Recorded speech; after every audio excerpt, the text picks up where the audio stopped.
Rick now continues his ongoing series of videos on the Rickvanman channel. Today it's time to catch up with what's happening at the allotment.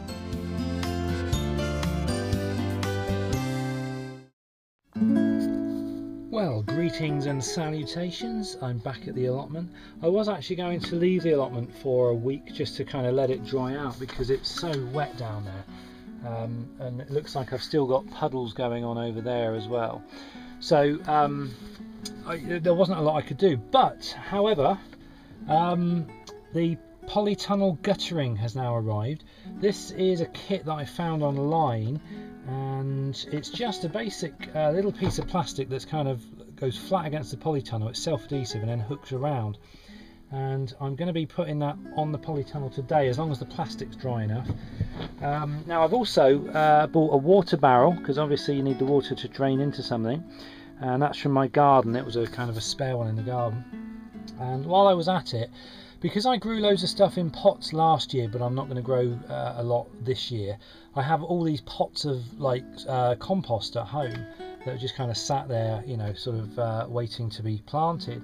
So what I decided to do was bag them all up, and I've got 4 massive great big bags of compost plus a 75 litre bag there as well, and I'm going to just kind of use those to fill up the raised garden beds that I've got over there. But the thing is, the raised garden beds are kind of positioned where I want them, but I still want the ground to dry out and to be able to rotivate it over before I actually put them into place. So they're just kind of sat there, just kind of looking pretty at the moment, but I can't really start filling them up yet until I've had a chance to rotivate over. But there are still big clay puddles there at the moment, so it may be a little while. At least that's the thinking I've got going on now. Obviously, if it gets to the point where you know, the ground just doesn't dry out, then I'll have to kind of readdress it. But I'm going to give it another week, maybe 2, and then I'm going to you know, kind of look at the situation, see what's what. Now it's that time of year. It's we're the first week in March, and it's kind of an exciting time of year. I'm starting to feel a bit impatient because I really want to get stuck in and get going with this. I have been putting little seeds into composting seed trays back at home, and I should be doing some more of that soon, and I'll probably film it as well. But it is kind of an exciting time of year because it's just about to kick off, you know. So everybody's preparing. I know I've chatted to some of the other guys here, and they're kind of like really keen to, you know, they go and check their seed trays every day, you know, just to see if anything's coming through, and it's all good fun, all kind of exciting. Anyway, I'm going to go and have a look at this polytunnel gutter arrangement, and well, see how it works, figure it out. I'll see you in a minute.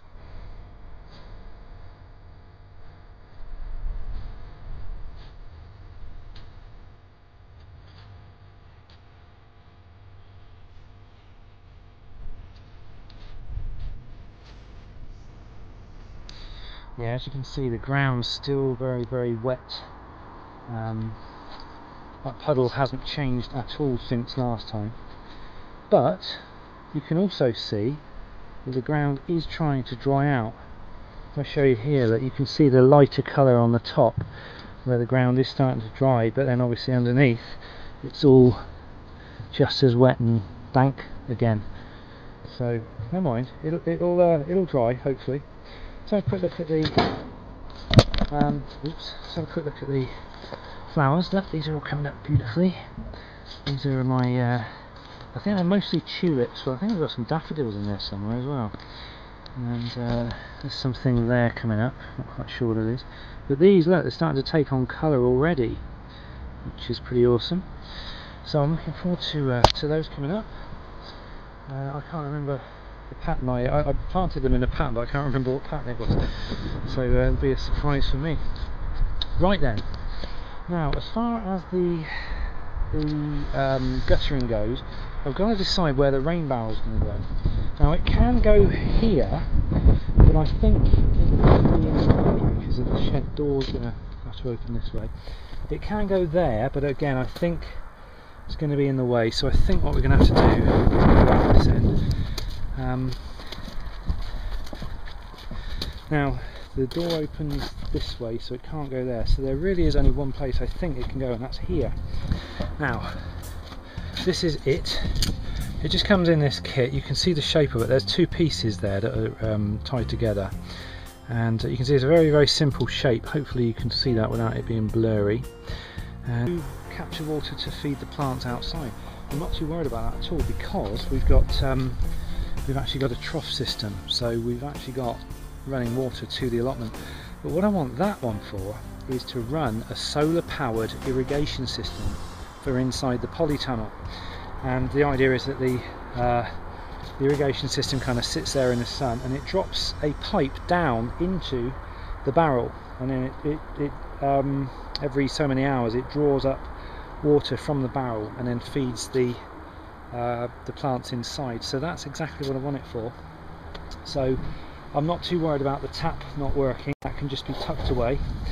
So what I need to do then is just kind of level off the ground, make some sure footings for it, and then we'll be ready to see about that sticking on that guttering.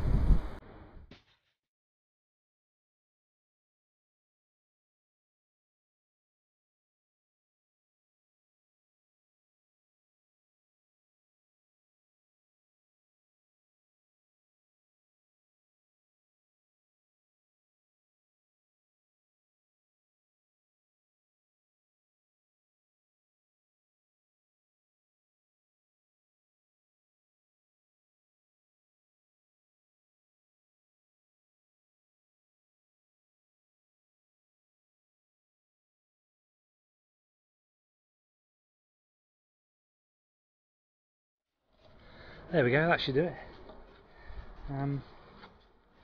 That'll be fine, that's nice and sturdy there. If it needs adjusting, I'll adjust it later. So, obviously I want the maximum catchment area for the rain. So I'm going to bring in my guttering, probably just about this height. So it literally comes straight in to the barrel. So let's have a little play and see whether I can get it to work.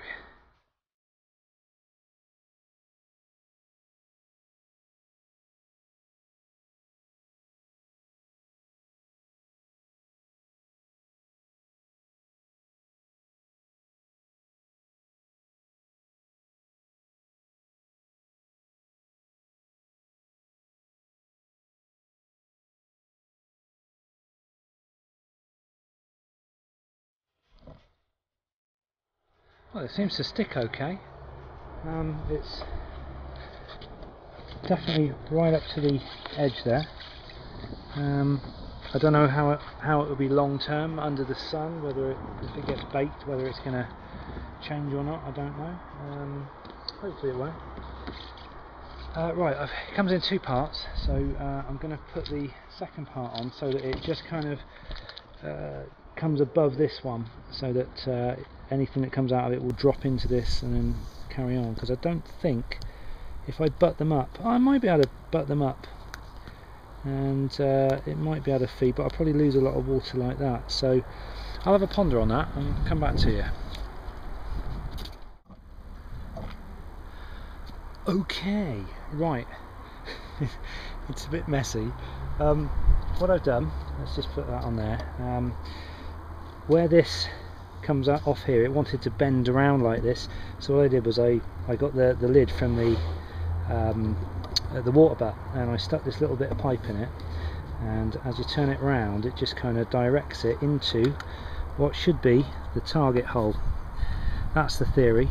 Now it sticks quite nicely, but it kind of slopes up gently, and then something happened there and it just kind of goes up a lot more steeply. I'm not quite sure why that ended up doing that, but hopefully it should be fine. Now I've got that cup of water back there, and I'm just going to test it out, and I thought I'd film it. So this is a cup of water from the van, and not from the trough, because this is a drinking cup. So I'm just basically going to pour that over there and along here, and look, as you can see, the water is, you know what, look, it's working. It's working. It's spilling out there. That's interesting. It's spinning out. Well, I balls that up then, didn't I? Okay, I may have to do some adjusting. I'll see you in a minute.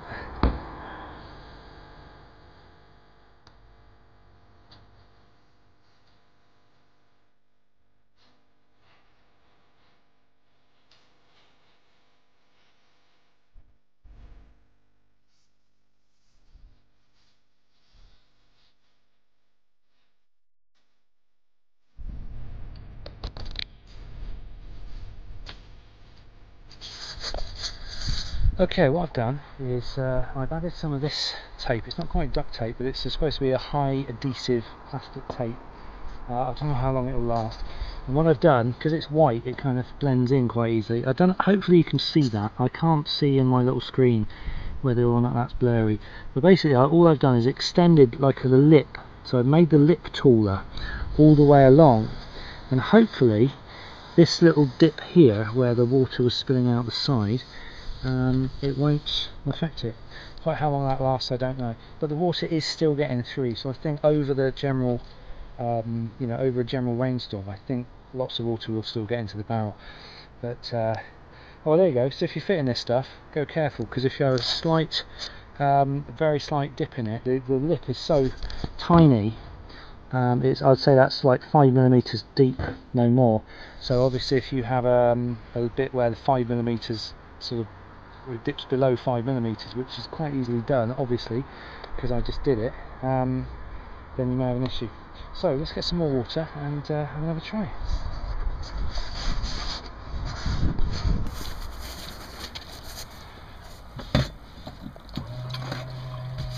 Got to fit a new leisure battery in the car next week. My 2 leisure batteries are dead, so that'll probably be another video. Right, 1 cup of water. Let's see what happens this time. So I'm going to chuck it here. It feeds down there okay. Oh, it's coming off there, but the majority of it is making it through. There's the yeah, it's got through this time. It's not dripping off of there, and hopefully, there we go, it's coming through. So there you go, that's fixed that. That wasn't a big deal, was it? Awesome. Right, fancy looking inside the polytunnel while I'm here. Now I've just opened up the doors just to let some air out. What's basically happening, because the ground is so wet and damp, obviously you're getting lots and lots of condensation because the ground is obviously sweating and giving off all this water.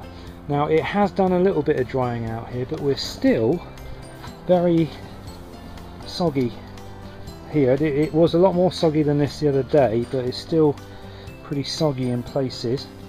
But as you can see, what I've been trying to do is dig a pathway. I think I'm going to narrow that pathway. It doesn't need to be that wide, and then obviously once the ground's dried out a little bit, I can dig over. The problem is I can't get the rotavator in here now, firstly because it's too big to handle, and secondly the whole place fills up with fumes and I'll die of carbon monoxide poisoning. So I'm going to have to dig all this by hand now, and what I was planning was just digging straight into the ground this year and not worrying about raised beds or anything.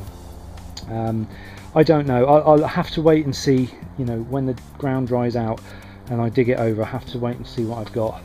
So I'm just kind of getting a little bit impatient now because I want to get sort of cracking with this, but obviously I'm now just waiting on the ground. And like I said earlier, the raised beds are they will be here, I think, this year, and I've got lots of soil and compost that I can use to fill them up. But the thing is, I still want to be able to rotivate the ground over just to level it and flatten it a little bit before I start filling these up with compost and stuff. But I'm not sure whether that's going to happen or whether I'll just have to start emptying bags of compost into this as it is to get started. I might have to do it on like 1 or 2 of the beds, but obviously I've still got to get some more wood to make some more beds. Got probably 1 long one there and another single one there. Actually, I might have enough wood at home to do that. That'll be handy, actually. So there we go. Right, rather waffly video from the allotment today. I'm not sure what else I can cover today really, so I'm going to sign off here. So thanks for watching, have a great rest of the day, and I will see you in the next video.